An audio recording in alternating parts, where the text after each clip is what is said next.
Bae Sonde Bae, NTT lebih baik. Hai tim Marves, selamat datang di Labuan Bajo. Labuan Bajo merupakan ibu kota Kabupaten Manggarai Barat, Provinsi Nusa Tenggara Timur. Daerah yang terkenal dengan keindahan pariwisatanya ini pada bulan Juli 2019 lalu telah ditetapkan sebagai salah satu destinasi pariwisata super prioritas oleh Presiden Joko Widodo.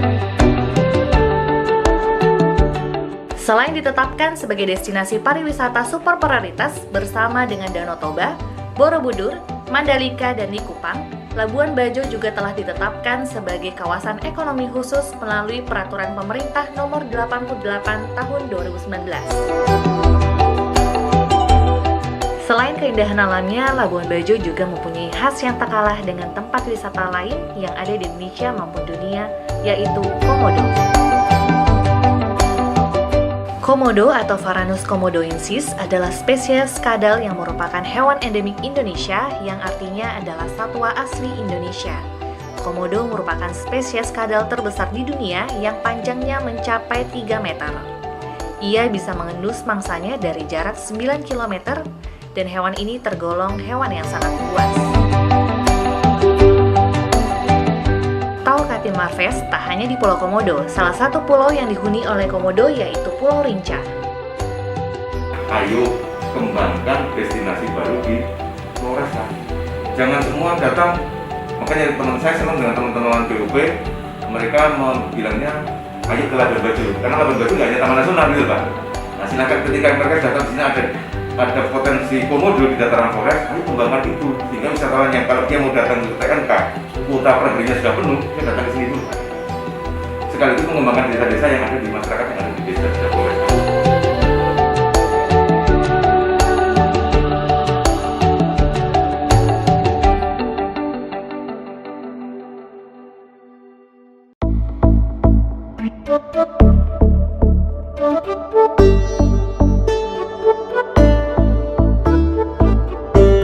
Kawasan Labuan Bajo ini terdapat banyak pulau-pulau yang menjadi bagian kawasan Taman Nasional ini, yaitu Pulau Padar.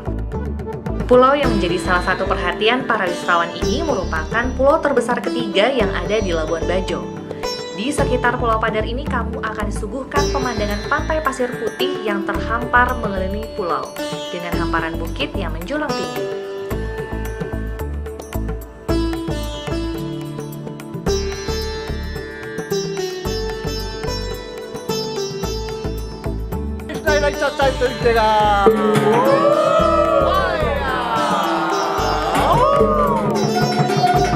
Oke, terima kasih. Tak hanya menyajikan wisata alam yang indah, ternyata Nusa Tenggara Timur juga punya wisata budaya yang wajib Anda coba. Destinasi tersebut dikenal sebagai Kampung Melo yang terletak di Desa Liangdara, Kecamatan Sanong Goang, Kabupaten Manggarai Barat, Nusa Tenggara Timur. Kampung yang terletak di ketinggian 624 mdpl ini dan dapat ditempuh kurang lebih 45 menit dari Labuan Bajo. Di sepanjang perjalanan, Anda akan disambut dengan deretan pepohonan yang rimbun dan luasnya padang rumput. Walaupun rute yang ditempuh cukup terjal, namun jalan menuju Kampung Melo sudah ditata dengan baik dan terdapat petunjuk jalan. Sesampainya di pintu masuk menuju Kampung Melo, Anda akan disambut oleh ketua adat. Sebagai bentuk penyambutan, Anda akan diberikan selendang cantik khas Kampung Melo sebagai bentuk ucapan selamat datang. Selain itu, para pengunjung juga akan diberikan sopi atau tuak lokal. Masyarakat Kampung Melo sangat menyambut kedatangan para pelancong yang datang karena hal tersebut merupakan upaya dalam menjaga adat Manggarai Barat. Masyarakat Kampung Melo juga menampilkan tarian khas Manggarai Barat yaitu tarian caci. Tari caci merupakan tari untuk memanjatkan syukur kepada Tuhan atas keberhasilan panen dan kebaikan lainnya. Para pemuda dengan memakai cambuk akan menari sambil mencambuk satu sama lain sesuai dengan iringan lagu.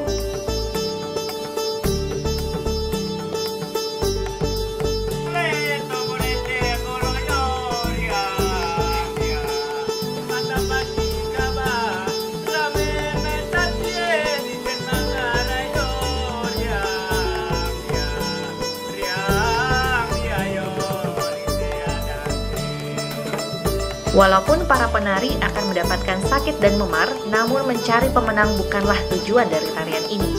Darah yang keluar dari tubuh para penari dianggap sebagai bentuk persembahan kepada para leluhur agar panen kedepannya bisa berhasil. Penampilan adat lainnya pun disuguhkan kepada para tamu guna memberikan rasa akrab dan ramah. Namanya tarian caci. Tarian caci itu bisa disebut tarian, bisa juga disebut permainan tradisional. Disebut permainan karena ada alat yang dimainkan. Ini namanya toda, ini simbol ibu atau bumi. Kalau ini namanya koret, ini simbol ayah atau langit. Kalau ini namanya wado, ini simbol percobaan atau pembelajaran dalam kehidupan manusia. Yang artinya bahwa kita di bumi ini lahir dengan melalui ayah dan ibu, dan kita berada di antara bumi dan langit yang sama. Sehingga tidak ada satu orang, tidak ada satu percobaan yang akan datang melebihi kemampuan manusia, karena kita berada di antara bumi dan langit yang sama dan hadir melalui ayah dan ibu masing-masing. Terima kasih. Kita saksikan.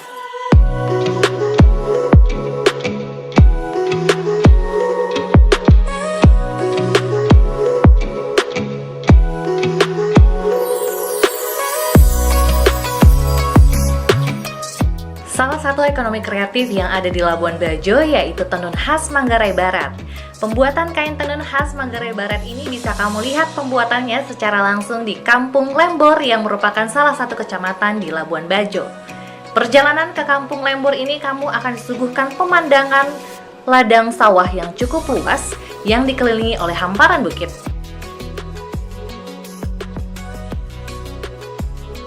Usaha tenun ini dari turunan nenek moyang, bukan cuma melanjutkan aja. Dari dulu tenun ini cuma satu warna, dasar hitam. Motif saja yang bermacam-macam ada variasinya. Tapi untuk dasarnya harus hitam.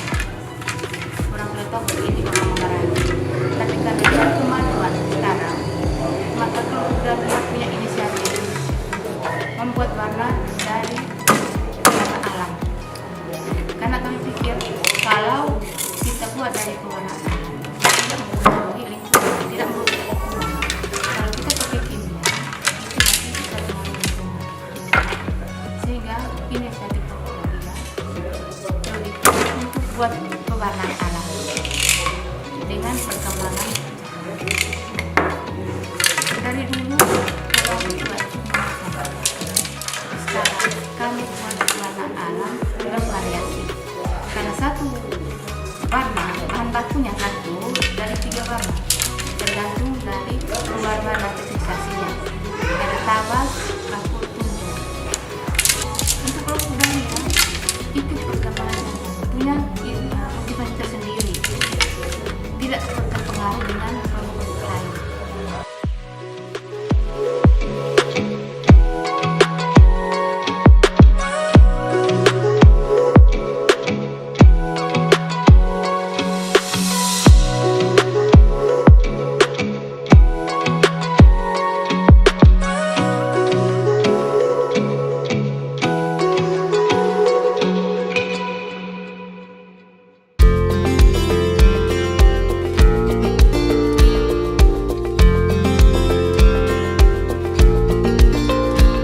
Selain kain tenun, Labuan Bajo juga terkenal akan kopinya. Labajo merupakan salah satu UMKM di Labuan Bajo yang mengembangkan produk kopi khas Labuan Bajo.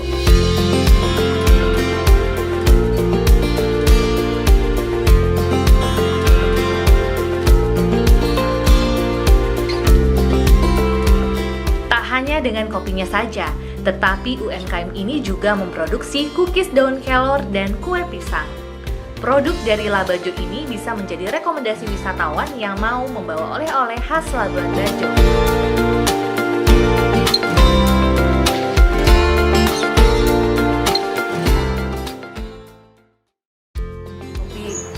Kopi ini mulai dari tahun 2010 kita mulai membuat kemasan.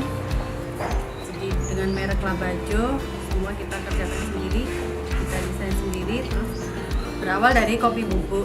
Awalnya kita masukkan kopi bubuk ini, 2 produk ini kita buat kopi Arabica Premium dengan yang Robusta Arabica.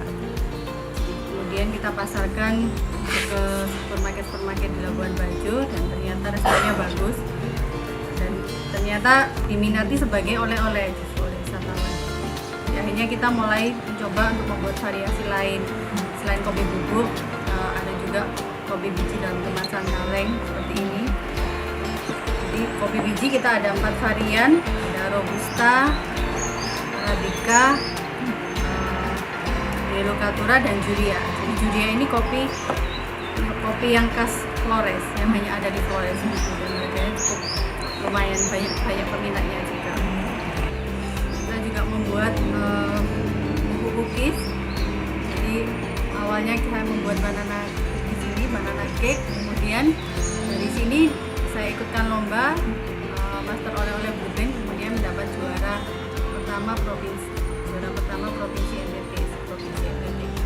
Kemudian dari banana cake ini saya mencoba membuat versi cookiesnya, versi keringnya, yang lebih cocok untuk oleh-oleh karena kan lebih tahan lama. Nah, COVID ini terus terang penjualan kita sangat drop sekali ya, sangat turun sekali. Kalau istilahnya bisa sampai hanya sekitar 10% saja dari sebelum COVID.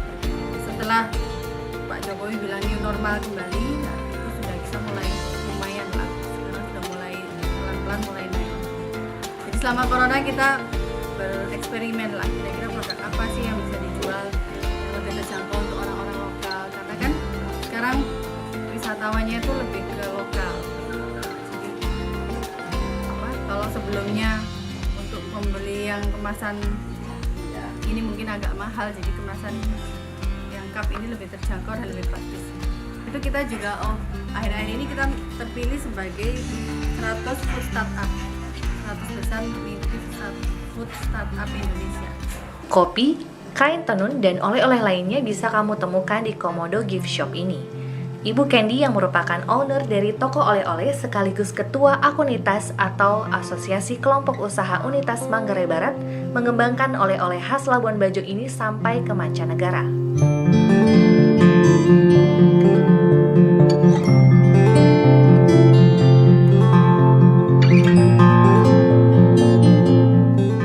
Kita lihat pembangunan infrastruktur lagi betul-betul marak di Labuan Bajo, yang semuanya dipersiapkan untuk menghadapi destinasi wisata super premium. Andaikan yang premium itu cuma infrastruktur dan masyarakat hanya menjadi penonton, atau pelaku UMKM tidak melakukan diversifikasi atau inovasi, tentunya super premium untungnya hanya untuk maraknya pembangunan, menterengnya sebuah pembangunan, tetapi keuntungan untuk masyarakat sendiri apa? Jadi berbagai macam program-program kreatif yang datang dari pemerintah pusat, ya kami melihat sebagai pelaku UMKM, kami melihat tujuan utamanya adalah mendongkrak masyarakat Manggarai Barat, terutama pelaku UMKM, untuk siap bersaing di era super premium nanti. Kita bicara sebelum COVID tentu hampir 80%, tapi setelah COVID menurun drastis kurang lebih 40%. Sisa 40% keterlibatan tenaga kerja lokal di sini. Kita harus bangkit karena pembangunan berjalan terus, promosi digalakan terus oleh pemerintah pusat, ya kita tidak bisa jadi penonton. Dan memang tamu yang datang untuk betul-betul murni untuk berlibur itu masih bisa dihitung dengan jari, presentasinya masih kecil sekali. Tetapi tidak bisa kita pungkiri infus yang datang dari pusat itu besar. Berbagai macam kegiatan-kegiatan dari pusat itu dipusatkan di Labuan Bajo, dan itu jelas menguntungkan masyarakat, menguntungkan pelaku UMKM. Jadi kita tidak bisa stuck untuk produksi, kita harus tetap produksi walaupun mungkin skalanya lebih kecil. Pemerintah, kalau saya bicara dari pemerintah pusat jelas dukungannya, supportnya sangat luar biasa, sangat besar. Dengan sendirinya seperti yang saya sampaikan tadi, berbagai kegiatan dilakukan di Labuan Bajo otomatis akan mendongkrak pelaku wisata, khususnya pelaku ekonomi kreatif. Pasti pemerintah provinsi pun kurang lebih seperti itu, pemerintah daerah ya mungkin saat ini karena kita dengar, kita tahu bahwa hampir semua kegiatan itu dipangkas ya, sehingga ya otomatis memang kelihatannya kita memang lebih banyak tergantung dari pusat. Jadi Labuan Bajo ini kan belum lama ya menjadi kabupaten, dan kita juga setelah Sel Komodo baru kita mulai ya boleh dikatakan kita mulai memperhatikan hal-hal yang berkaitan dengan keuntungan daerah ini.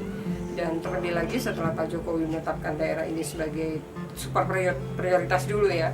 Setelah super prioritas baru super premium. Nah itu baru kita kaget bahwa kita tidak bisa terus-terus seperti begini, ya kan, kita harus bisa melakukan sesuatu. Harapan saya berbicara sebagai pelaku, ya saya pelaku bukan sebagai ketua komunitas. Kita di sini tidak saja pelatihan yang kita butuhkan, tapi pendampingan. Iya. Jadi kalau hanya pelatihan, karakter masyarakat ini beda-beda. Kita orang NTT beda dengan orang Jawa, gitu ya. Jadi kalau kita tidak didampingi, saya rasa sulit. Jadi itu aja. Jadi kalaupun berikan kita pelatihan, berikan juga kita pendampingan. Pemerintah terus mengembangkan ekonomi kreatif Manggarai Barat. Salah satu upayanya membangun Creative Hub di Puncak Waringin. Creative Hub ini diproyeksikan menjadi sentra souvenir dan pusat kegiatan perbelanjaan produk-produk tradisional di Labuan Bajo yang dapat meningkatkan perekonomian masyarakat lokal.